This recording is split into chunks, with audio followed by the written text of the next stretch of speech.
How's it going, everybody? Backyard Bassin back here. Tonight we're going to go over worms and big worms for deep fishing. But first, I want to give a shout out to Tackle Junkie 81 for promote my channel a little bit. I really appreciate it. You guys go check his channel out. He does an awesome show, a couple shows a week, and then does a live stream every Sunday at 7 o'clock. I'll put his link down in the description. You go check him out. Another guy I want to throw in here is the 10 Horse Monty, Gabe, a good buddy of mine. He's got a channel down here in a little bit of southeast Missouri, southern Illinois region, somewhere around there.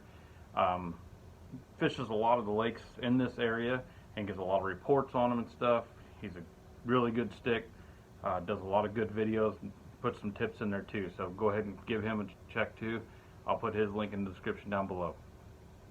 So, first one we're going to start off with is probably one of my all-time favorites for big worm fishing. I mean, it's not a huge one, but it is the 10.5-inch Ol' Monster by Zoom. This is I think this is actually called the Tequila Sunrise worm. It's like the plum worm. This is the plum. I don't have the tequila here. The tequila actually has a darker maroon on top and then a little bit lighter shade down the bottom. But like I said, this is the plum here.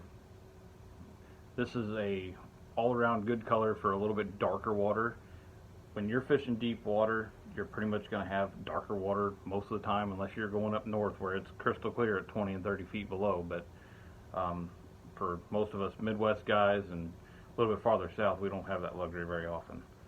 So most of the time I will throw this on a Carolina rig, drag it across the bottom, which keeps it up off the bottom a little bit higher and just kind of keeps it floating behind that weight. I'll usually use about a 2-foot leader back to my worm for my weight, which holds it up about a foot off the bottom. I get a lot of action with this thing. The tails on these things are phenomenal with action. You can actually take these and almost swim them on top of the water weightless, and they have a lot of good action that way too. Looks like a little bitty snake coming through the water. But that's my first one. Like I said, probably my all-time favorite color right there. And you'll notice as we go through these, most of these are all dark colors, so I have a lot of confidence in dark colors. Like I said, when you're down that deep, I don't throw a whole lot of bright ones. This is the second one. This is the Ol' Monster 2, 10.5-inch.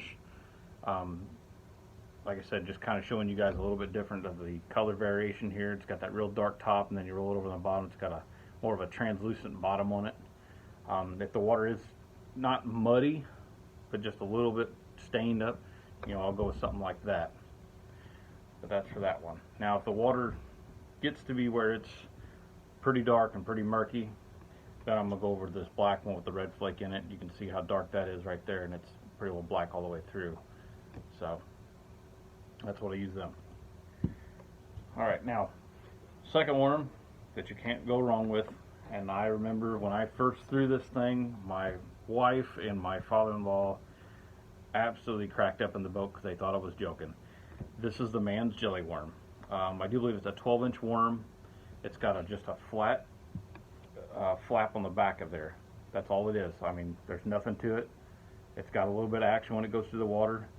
For whatever reason, those fish love that tail action. I actually have a little trailer that I use that's got about the exact same flapper on it, and that's all it is. Instead of having like crawls, have the pinchers and your beaver style baits have something like this, but it's split in two.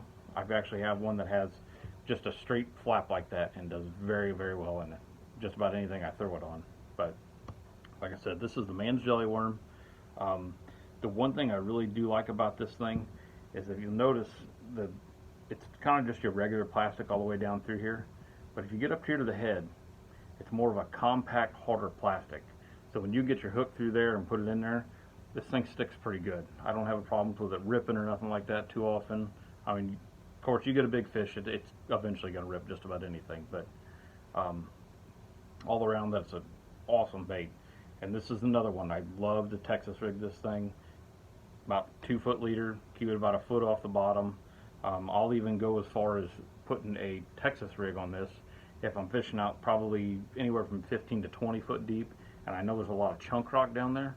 I'll throw this on a Texas rig with about a 1/2 ounce tungsten on the front of it, and then I usually throw a 7/0 owner beast hook on this is another good hook to use on these too.